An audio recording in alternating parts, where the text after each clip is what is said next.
అందరం కలిసిమెలిసి ఉంటామంటారు. ఒకరంటే మరొకరికి విపరీతమైన గౌరవభావాలు. వ్యక్తుల కన్నా పార్టీయే ముఖ్యమంటారు. తమలో తమకు అస్సలు విభేదాలు లేవంటారు. ఇదంతా పైకైనా తెలంగాణ కమలం రెక్కలుగా విడిపోయే ప్రమాదం పడిందా? కేంద్ర నాయకత్వం ఆశించిన ప్రయోజనాలు కనిపించడం లేదా? క్రమశిక్షణకు మారుపేరుగా చెప్తారు బీజేపీని. ఒకరి మీద విమర్శలు చేసుకోరు. పద్ధతిగా వ్యవహరిస్తారన్న పేరు ప్రతిష్టలున్నాయి పార్టీలో అందరికీ. సొంత లాభం కొంతమాని పార్టీ అభివృద్ధికి పాటుపడబోయే అన్నట్లు పనిచేస్తారని అంటారు. నాయకులను చూసినప్పుడల్లా కూడా సరిగ్గా ఇలాంటి అభిప్రాయమే ఏర్పడుతుంది. పైకేమో పార్టీ కోసం అహరహం శ్రమిస్తున్నట్లు కనిపిస్తారు. కానీ లోపల మాత్రం ఇందుకు భిన్నంగా ఉన్నట్లు తెలుస్తోంది. ఎవరికి వారే అన్నట్లు మారి 4 స్తంభాలాట మొదలు పెట్టారన్న మాట వినిపిస్తోంది. ఇటీవల పార్టీలో మారిన పరిస్థితుల్ని బట్టి బయట డివైడ్ టాక్ నడుస్తోంది. తెలంగాణ బీజేపీకి ఎక్కడో శత్రువులు లేరు, పార్టీలోనే ఉన్నారన్న కామెంట్లు వినిపిస్తున్నాయి. అందరి లక్ష్యం పార్టీని బలోపేతం చేయటం, ఈసారికి ఎలాగైనా పార్టీని అధికారంలోకి తేవటం. కానీ అలా జరుగుతున్నట్లే కనిపించదు. ఇందుకు కారణం పార్టీలో అంతర్గతంగా సాగుతున్న ఆధిపత్య పోరు. ఎవరు గొప్ప అనే విషయమై నలుగురు ముఖ్య నాయకులు పడుతున్న తిప్పలు అన్నీ ఇన్ని కావంటున్నారు. ఎత్తుకు పై ఎత్తు వేస్తూ ఒకరి మీద ఒకరు కత్తులు నూరుకుంటున్నట్లు సమాచారం.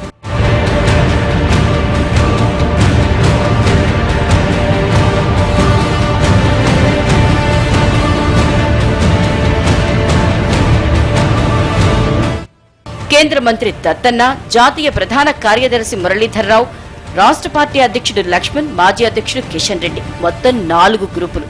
ఒకరంటే ఒకరిపై గౌరవ మర్యాదలకేం కొదవలేదు. పైకి కనిపించే ఈ గౌరవ మర్యాదలు అంతర్గతంగా అసలు లేనేలేవంటున్నారు. దత్తన్న కార్మిక శాఖ మంత్రి హోదాలో అడపాదడపా కార్యక్రమాలు, జిల్లా పర్యటనలు, ప్రత్యేక సమావేశాలు, రివ్యూలతో మురళీధర్ రావు ప్రయత్నాలు, జిల్లాలు మండలాల్లో ఆందోళనలు చేస్తూ లక్ష్మణ్ హడావిడి. వీళ్ళందరితో పోటాపోటీగా పార్టీపై పట్టుకోల్పోకుండా కిషన్ రెడ్డి సన్నాహాలు. జిల్లా పర్యటనలో భాగంగా మొదటి కోల్బెల్ట్ సందర్శనలు. వెరసి ఎవరి గోల వారిది.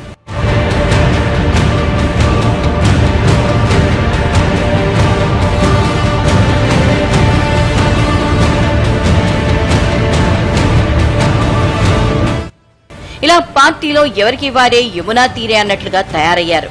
గ్రూప్ రాజకీయాలకు ఆజ్యం పోస్తున్నారన్న విమర్శలు బలంగానే వినిపిస్తున్నాయి. దీంతో కేంద్ర అధినాయకత్వం ఆశించిన లక్ష్యం చేరటం కష్టంగా కనిపిస్తోంది.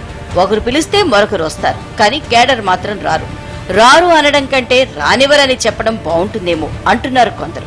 అంతగా గ్రూపులుగా విడిపోయి ఎవరికి వాళ్లు ఇతరులు నష్టపోవాలని తీవ్రంగా ప్రయత్నిస్తున్నట్లు తెలుస్తోంది.